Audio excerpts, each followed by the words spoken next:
Bonjour, ici Chloé Lamont pour une émission spéciale avec Serge Lemieux, qui est président du comité provisoire de la coopération de santé de Lanoraie. Donc, c'est un comité qui est là pour la création d'une clinique médicale à Lanoraie. Donc, nous savons qu'à Berthierville, nous avons justement des problèmes avec les médecins qui quittent et qui ne sont pas remplacés. Donc, nous avons commencé à 7 médecins, on est rendu à 1. Donc, pour la population, c'est inacceptable. Donc, nous croyons qu'en parler dans les médias comme le nôtre peut avoir un impact et peut-être, qui sait, trouver une solution à ce problème dans Berthier. Donc, je vous laisse donc écouter cette entrevue avec M. Lemieux, citoyen de Lanoraie qui veut changer les choses. Donc, bonjour. Bonjour. Vous allez bien? Absolument. Vous-même? Oui, merci. Donc, vous êtes ici pour parler du projet que votre comité citoyen souhaite créer, donc un projet d'une coopérative de santé pour éventuellement l'établissement et l'exploitation d'une clinique médicale à Lanoraie. Vous m'expliquez en quoi consiste ce projet-là? Bien, c'est vraiment d'abord une étude de faisabilité. C'est que vous n'êtes pas sans savoir qu'il y a un problème criant et très important de manque de médecins dans la région. Et pourtant, on a des cliniques ici et là, mais disons que pour toutes sortes de raisons circonstancielles, Lanoraie et Berthier, mais Lanoraie donc, puisque je suis un citoyen, on est très mal desservi en termes de clinique médicale et d'accès à un médecin de famille. Donc, à partir d'un groupe de discussion sur Facebook que j'ai créé il y a quelques mois, est née cette idée-là de pouvoir lancer, comme ça s'est fait dans 40 autres municipalités au Québec, donc de lancer une coopérative de santé. Qu'est-ce que c'est qu'une coopérative de santé? Bien, dans le fond, c'est des citoyens, c'est le milieu local, c'est les citoyens qui se prennent en main ensemble pour créer une organisation, un organisme à but non lucratif qui est la coopérative, dont la mission, comme vous l'avez dit en entrée de jeu, c'est vraiment éventuellement aboutir à la création d'une clinique médicale à Lanoraie. Espérons multidisciplinaire pour vraiment rendre de bons services aux gens. Alors, l'objectif est clair, c'est des citoyens pour et par les citoyens pour se doter d'une clinique chez nous. Puis, tu sais, je sais qu'ici, mettons, à Berthierville, le problème, c'est que les médecins ne veulent pas venir, justement. Tu sais, c'est le gros enjeu. Dans ce contexte-là, la coopérative, comment ça pourrait fonctionner? Y a-t-il des médecins qui... C'est une obligation après ça d'avoir quelqu'un qui va être là ou comment ça... Bien, comment ça fonctionne dans le fond? On est dans un pays libre au Québec. Alors, c'est pas parce qu'on est médecin que le gouvernement va nous obliger à aller à quelque part qu'on ne veut pas aller.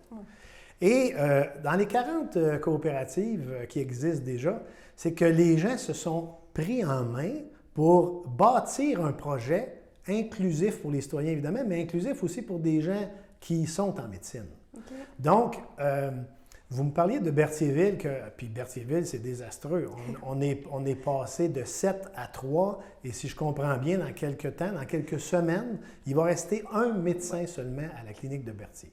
C'est catastrophique. Il ne faut pas laisser cette situation-là comme ça. Alors, comment on fait pour régler ça? Je vous donne juste quelques chiffres comme ça. Dans tout le Québec, il y a des points comparables facilement. Exemple, à Saint-Boniface, près de Shawinigan, il y a une coopérative de santé qui s'est mise en place et qui ont créé une clinique. La population de Saint-Boniface, c'est 5100 personnes. Et ils ont 3 médecins. Oh, mon Dieu. Pas loin de chez nous, à Saint-Thomas, il y a une clinique ça, je ne sais pas, je pense que ce n'est pas une coopérative, mais il y a des gens quand même qui sont pris en main avec les autorités municipales. Ils ont créé la clinique et aujourd'hui, à Saint-Thomas, pour 3000 personnes de population, il y a 3 médecins. Si on va à Contrecœur, vous avez une clinique là pour Contrecœur a une population de 6000 personnes à peu près. Et il y a 9 médecins. À Pointe-du-Lac, qui n'est pas encore qui est bien loin, Pointe-du-Lac, la population est de 7000 personnes et ils ont 10 médecins. Alors moi, je pars de là puis je me pose la question. À Lanoraie, on a plus de 5000 personnes qui habitent chez nous, puis on n'a pas de clinique, puis on n'a pas de médecin. Puis le plus près qu'on peut espérer, c'est Berthier, où il reste un médecin. Alors, si vous prenez la population régionale, la desserte en termes de soins de proximité, elle est catastrophique. Moi, je me pose la question bien simple. Pourquoi c'est possible d'avoir une clinique et d'attirer des médecins à Saint-Thomas, à Saint-Boniface, à Pointe-du-Lac, à Contrecœur, puis pourquoi on ne serait pas capable de faire ça à Lanoraie? On a un coin de pays magnifique, la qualité de vie est exceptionnelle. Les autorités municipales sont tout à fait d'accord pour appuyer le projet et s'y impliquer. Donc, ce qu'il suffit de faire, c'est pas sorcier. Les gens pensent qu'avoir un médecin, il faut qu'on attende après le gouvernement, on se mette quasiment à genoux pour payer le bon gouvernement de nous envoyer un médecin. Rappelons-nous toujours à la base qu'à Lanoraie, là, on paye les mêmes impôts que n'importe où au Québec. Alors, si on paye les mêmes impôts, le gouvernement n'est pas contre le fait de nous envoyer des médecins. Par contre, il faut que la communauté se prenne en main pour être attirant. Alors, le projet de coopérative, on va le bâtir avec les gens. Moi, j'ai la chance d'être appuyé sur le comité provisoire par 7 autres personnes qui veulent faire la différence puis qui veulent faire en sorte qu'on arrive à avoir notre clinique. Puis on va l'avoir. Pourquoi? Parce qu'on va bâtir un projet qui est attirant. Il y a toujours, à chaque année, des jeunes médecins, hommes et femmes, qui terminent leur internat à l'hôpital de Joliette et qui choisissent, malheureusement pour vous et moi et pour les citoyens de Lanoraie, qui choisissent ailleurs pour s'établir, pour pouvoir faire leur profession. Pourquoi ils ont fait ce choix-là? Ils ont fait ce choix-là parce qu'un jour, ils ont rencontré quelqu'un qui leur a présenté un projet professionnel qui correspondait davantage à leurs aspirations. Alors, ce qu'on a à faire, c'est simple. C'est ensemble, la population, avec des autorités municipales, et on va aller chercher d'autres appuis, c'est déjà commencé, et c'est sûr qu'on va avoir d'autres appuis. Bien, on va monter un beau projet qui va être attirant. On va se mettre en démarchage rapidement avec les jeunes médecins, hommes et femmes, qui terminent leur internat, pour les attirer chez nous. Et le projet qu'on a, c'est qu'on va même les mettre à contribution dans la définition du projet, pour que vraiment ça les appelle, puis que finalement ils décident de venir exercer leur médecine à Lanoraie. Parfait. Je sais qu'ici, justement, le problème surtout, c'était que notre clinique n'est peut-être pas au goût du jour, si je peux dire ça comme ça. Fait que, je sais que c'était un enjeu dans l'optique où que les médecins, c'est sûr que si on choisit entre une clinique qui date de 2019 ou une clinique qui date, je ne sais pas la note est de combien, mais une vieille clinique, ils vont choisir la récente. Donc, c'est sûr que ça peut jouer en votre faveur si vous... Bien, absolument. Moi, on n'a rien inventé, là. Alors, il faut rassurer les gens. Les gens pensent des fois, parce qu'on ne connaît pas un domaine, on se dit ça doit être quelque chose d'attirer des médecins et d'avoir une clinique. C'est pas sorcier, là. À la fin de la journée, si vous avez les bons acteurs qui veulent faire la différence, vous allez trouver exactement tous les ingrédients pour que le gâteau lève et qu'on ait la clinique avec les médecins. Mais oui, vous avez raison. À la fin de la journée, là, un humain, là, un médecin, pardon, c'est un humain. Exact. Hein? On est dans un pays libre, là. Donc, les gens, au sortir de leurs études, ont à se poser la question, je veux m'établir où? Pas juste professionnellement. Si vous êtes médecin, vous choisissez non seulement une clinique, bien, vous choisissez aussi le patelin où vous allez vivre. Exact. Donc, il faut que ce soit attirant, tout ça. Alors, moi, évidemment, comme citoyen de Lanoraie, mon objectif, c'est de créer une clinique à Lanoraie. Mais si ça fonctionne, j'invite la population de Berthierville à se prendre en main et à créer eux-mêmes leur propre projet. Même d'un point de vue financier. Des fois, ça peut paraître complexe parce que c'est sûr, il faut trouver un édifice, il faut du personnel. Moi, j'ai passé ma vie à gérer des business. Alors, je suis gestionnaire d'entreprise de profession. Alors, j'en ai monté des projets, là. J'en ai monté plusieurs projets. Et puis, les projets ont tous eu du succès parce qu'on a bien fait ce qu'on avait à faire. On a trouvé les bonnes personnes, on a bâti un plan d'affaires qui se tenait, puis évidemment, on a trouvé le financement nécessaire. Le financement d'une coopérative, c'est rien de compliqué. À partir du moment où vous avez la volonté du milieu, la volonté des citoyens et la volonté des autorités locales pour s'allier ensemble, pour bâtir, pour proposer quelque chose de cette nature-là, il y a plein de financements possibles. À Investissement Québec, il y a toute une division de financement qui s'occupe des coopératives. Okay. Et pourquoi c'est du financement très accessible? C'est très simple. C'est que par le biais d'Investissement Québec et de sa division des coopératives, l'argent, c'est de l'argent des citoyens, c'est de l'argent du gouvernement, payé par nos taxes, qui revient aux citoyens qui se prennent en main pour faire la différence, créer cette clinique-là. Donc, C'est beaucoup plus facile d'aller chercher du financement de cette façon-là parce que c'est du financement public pour le public. Si, exemple, vous voulez bâtir une clinique médicale privée, en 2021, là, c'est pas mal plus costaud d'arriver à faire ça. Okay. Parce que le financement ne va qu'être privé. Il n'y a pas un gouvernement qui va décider demain matin de prendre des fonds publics pour les mettre dans les poches d'individus qui veulent créer un projet d'affaires puis avoir des profits. C'est le monde des affaires, puis c'est bien correct comme ça. Alors, on n'est pas dans ce domaine-là. Le financement est beaucoup plus accessible parce qu'encore une fois, c'est une coopérative des citoyens qui, un jour, il va y avoir un conseil d'administration, les gens vont être élus, donc ils vont représenter la population, le tout dans un organisme à but non lucratif. Alors, le financement est beaucoup plus facile à attacher. Et encore une fois, on a l'appui certain des autorités municipales par résolution, mais aussi ils sont impliqués sur notre comité provisoire. Okay. On a un délégué, on a un conseiller municipal, Jean-François Gagné, qui est présent, évidemment, qui est sur le conseil municipal, mais qui est sur notre comité provisoire. Puis pourquoi on a voulu ça comme ça? Parce qu'on veut que ça avance. C'est de l'action. On veut avoir de l'action, puis on veut faire bouger les choses. Alors, on s'est donné les moyens pour ça. Puis, très sincèrement, c'est pas sorcier, puis on va réussir à le faire. Parfait, merci. Puis ça, le comité a été créé, il me semble, j'ai vu 26 ou 28 janvier, dans ce coin. Le 28 janvier. 28 janvier, c'est ça. Donc, ça fait quand même un mois que le comité est créé, puis qui... Oui. Qui s'en met. Est-ce que vous vous réunissez? Comment ça fonctionne pour les réunions? Bien, à peu près, je vous dirais, les réunions vont être à peu près aux 2-3 semaines, selon l'avancée du projet. Ah, okay. Là, on a bien ficelé, je vous dirais, l'engouement du public et la volonté des autorités municipales.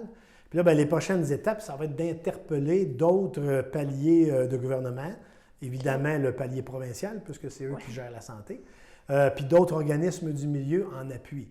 Le but, c'est vraiment que quand on va faire avancer le projet, quand on va aller rencontrer le gouvernement Investissement Québec, quand on va rencontrer le CIS de la Naudière pour commencer, non pas ce qui nous trouve des médecins, on va y trouver nous-mêmes. Moi, tout ce que je veux, c'est que le CIS collabore avec nous, est-ce qu'on puisse avoir accès à discuter avec des médecins. C'est ça qui bloque. Et ça, c'est pas sorcier à faire. Mais ça prend la volonté. Hein?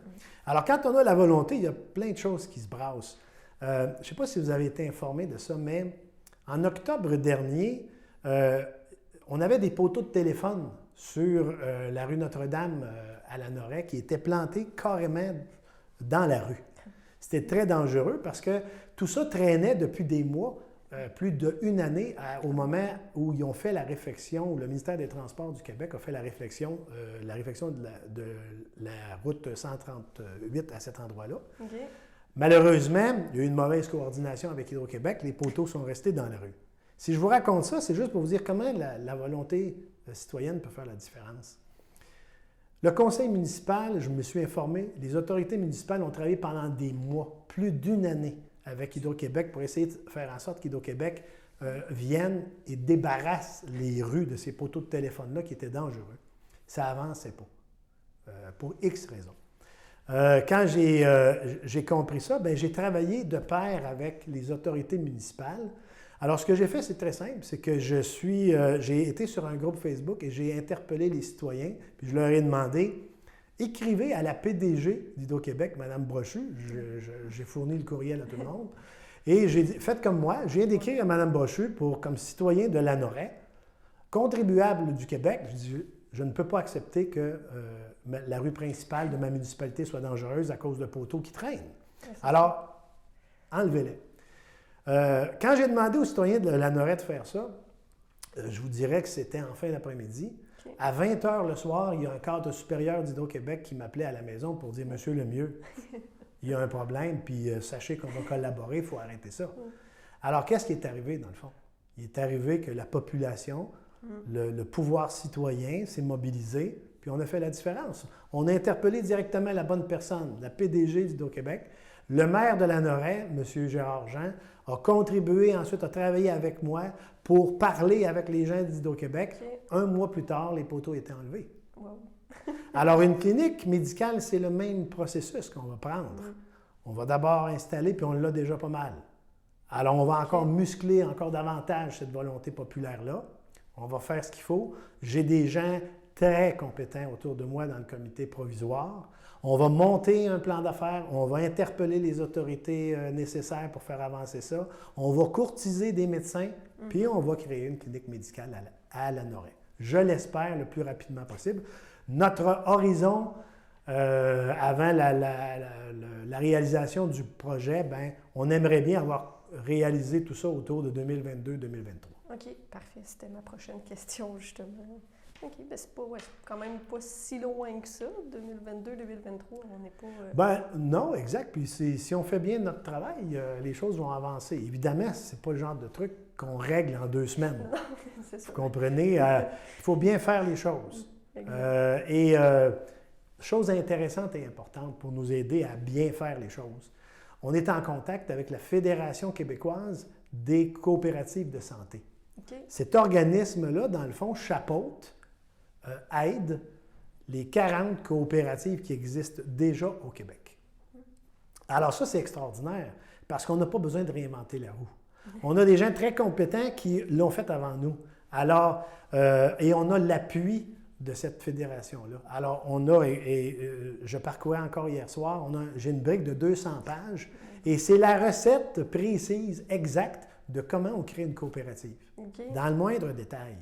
Donc, on sait où est-ce qu'on s'en va, on est bien appuyé, puis on est soutenu par la volonté des gens et des autorités de la municipalité. Parfait, merci beaucoup.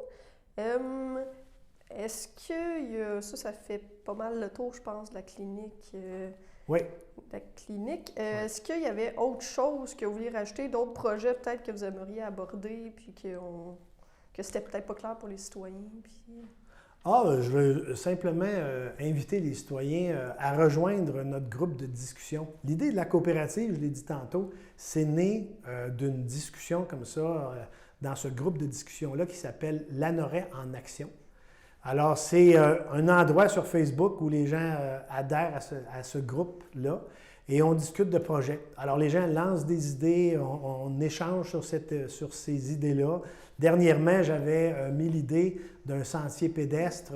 Dans le fond, j'émettais le souhait qu'on puisse réaliser des ententes avec les propriétaires terriens dans les secteurs boisés de Lanoraie pour aménager un sentier pédestre, dans le fond, sur leur terre, évidemment avec des responsabilités auxquelles s'engagerait la municipalité, mais donc de le faire de façon coopérative avec les propriétaires terriens.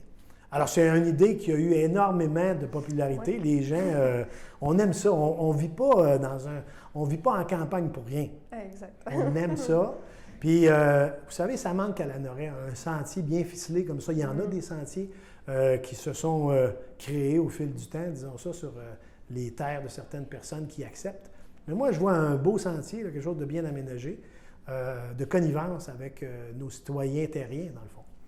Alors ça a eu beaucoup de popularité. Puis c'est un bel exemple de ce qu'on peut accomplir comme en lançant une idée. Exact. Parce que ça peut être récupéré après par les autorités pour mettre ça en branle. Donc la coop est née de ce groupe de discussion-là. Le sentier pédestre est une idée parmi tant d'autres. Mais j'invite la population, les citoyens de Lanoraie, à rejoindre ce groupe de discussion-là, Lanoraie en action. Oui, puis il y a eu aussi justement l'idée des poules pondeuses qui viennent d'être... un projet qui vient de partir à Lanoraie, là, donc ça aussi... Bien, en fait, l'idée n'est pas née du groupe de discussion. Okay. Toute la question des poules au village, évidemment, les citoyens qui vivent à l'extérieur du village à Lanoraie peuvent avoir des poules. Okay. Mais les citoyens de Lanoraie au village, eux autres, ne pouvaient pas avoir des poules. En tout cas, il n'y avait pas de règlement qui le permettait. Bref, j'ai su que c'est un sujet qui était débattu depuis longtemps au sein du conseil municipal. Tout ce que le groupe de discussion a fait, c'est qu'on a fait un petit sondage à un moment donné pour dire aimeriez-vous ça? Et savez-vous quoi? Dans le fond, ce sondage-là a réconforté les membres du conseil municipal à finalement lancer le projet. C'est une idée qui faisait son chemin déjà, qui était assez bien ficelée déjà, mais dans le fond, le timing a été bon. Oui, et puis notre groupe de discussion est venu confirmer au conseil municipal, oui, vous faites bien de vouloir aller là-dedans. Oui, c'est ça. Je pense que M. Jean nous disait aussi l'acceptabilité sociale. Il avait réessayé un bout, il ne l'avait pas. Là, Ouais. justement, ces réseaux, on peut voir un peu plus, je pense, Oui, si exact. les gens sont pour ou pas. Oui, bien, vous avez raison. Un groupe de discussion, c'est un groupe de discussion, hein? C'est ça. Alors, la beauté de l'affaire, c'est que ça nous permet d'échanger. Parce que des fois, face à un projet, on peut être fermé en manquant d'informations. Ça ne veut pas dire qu'on ne veut pas, ça veut dire qu'on n'a peut-être pas l'information qu'il faut. C'est ça. Alors, exemple, la coopérative, c'est un bel exemple. En fournissant des informations précises, les gens comprennent, ah, OK, on peut le faire comme ça, ce projet-là, puis enfin, on va se donner une clinique. Parce que, chemin faisant, et je me suis engagé à le faire d'ailleurs, je vais fournir de l'information au fur et à mesure des étapes, justement pour que les gens nous suivent, puis que finalement, la conviction grandisse au fur et à mesure des informations. Oui, c'est ça, parce que je suppose que les gens sont comme, ah, s'il y a une nouvelle clinique, il y a peut-être un nouveau bâtiment, peut-être une hausse de taxes, c'est peut-être un processus qui travaille certaines personnes, puis c'est peut-être pour ça qu'ils sont réticents au projet, mais quand c'est bien expliqué, puis que je pense que ça peut... Ah, absolument, Ouais. puis c'est pas le genre de projet. C'est le genre de projet, une coopérative comme ça, qui va s'autofinancer. OK. En termes de quand on va encore une fois, je parlais un peu tantôt de tout l'aspect financier accessible, parce que la nature du projet, c'est bâtir une coopérative. Alors, ça nous ouvre toute une gamme de financements possibles, très intéressante, pour se donner un lieu. Exact. Ensuite, au niveau des opérations, bien, c'est pas compliqué. Si vous faites bien votre travail, avoir une clinique médicale qui autofinance ses activités, ça va assez bien. Parce que vous et moi, les impôts qu'on paye quand on arrive voir un médecin, on sort notre carte soleil, puis l'argent ne sort pas de notre poche. On en donne déjà beaucoup en impôts, on n'a pas besoin d'en ressortir encore. Non, c'est ça. Puis c'est important quand même l'aspect financier parce que, vous savez, il y a déjà eu 2 projets potentiels de cliniques privées à la Noret. OK. Qui finalement, les projets ont avorté. Ils n'ont jamais vu le jour. Les gens se posent encore la question. À toute fois, je croise des gens, ils me posent la question. Mais là, il y a encore une pancarte. Y a-t-il encore une clinique qui s'en vient? La réponse, c'est non. Il n'y a plus de projet en vie à l'heure actuelle. Le projet privé, de clinique privée qui avait déjà été pensé à cet endroit-là, est mort 2 fois plutôt qu'une. OK. Et je vais être bien franc avec vous, ça va être difficile de le ressusciter sur une base privée. Ouais. Pourquoi? Parce que là, on tombe justement dans le financement puis dans comment on finance les opérations d'une clinique. À l'époque, en fait, M. Barrette, ministre de la Santé, sous le gouvernement libéral, je ne suis pas un fan de M. Barrette pour bien des raisons, mais M. Barrette a fait une chose bien. Il a enlevé tous les frais qu'on se faisait charger de façon exagérée dans les cliniques privées. OK. Alors, et ça, c'était une grande source de financement. Alors, à l'époque, pour être membre d'une clinique privée, vous deviez avoir un frais d'adhésion qui était plusieurs centaines de dollars par année. Plus, à toute fois que vous sortiez de votre rencontre avec le médecin avec un petit truc à demander, un papier à remplir, il y avait un frais. Et des frais assez musclés, merci. M. Barrette a mis la hache dans ça. Il a dit ça, là, pour les contribuables québécois, c'est pas correct. On exploite le contribuable. Le contribuable paie déjà beaucoup d'impôts pour des soins qu'il a le droit de recevoir. Alors, pour nous, c'est de l'exploitation abusive. Il a mis fin à ça par une loi qui l'empêche. Ça fait en sorte que, depuis ce temps-là, il n'y en a plus de cliniques privées qui voient le jour parce que c'est plus rentable. Exact. C'était rentable pour un médecin d'investir dans bâtir une clinique et autres à cause de tous ces frais-là qui s'ajoutaient déjà à son revenu quand il faisait son acte médical. Puisque ça n'existe plus, la rentabilité n'est pas au rendez-vous. Mais nous, une coopérative, on ne cherche pas de la rentabilité. Non, c'est ça. Le but n'est pas de faire de l'argent, c'est un organisme à but non lucratif. Alors donc, c'est vraiment d'établir l'organisme, la clinique, pour offrir à la population qui sont en droit de l'avoir des services pour lesquels ils paient à tous les jours à travers leurs impôts. Parfait, merci beaucoup.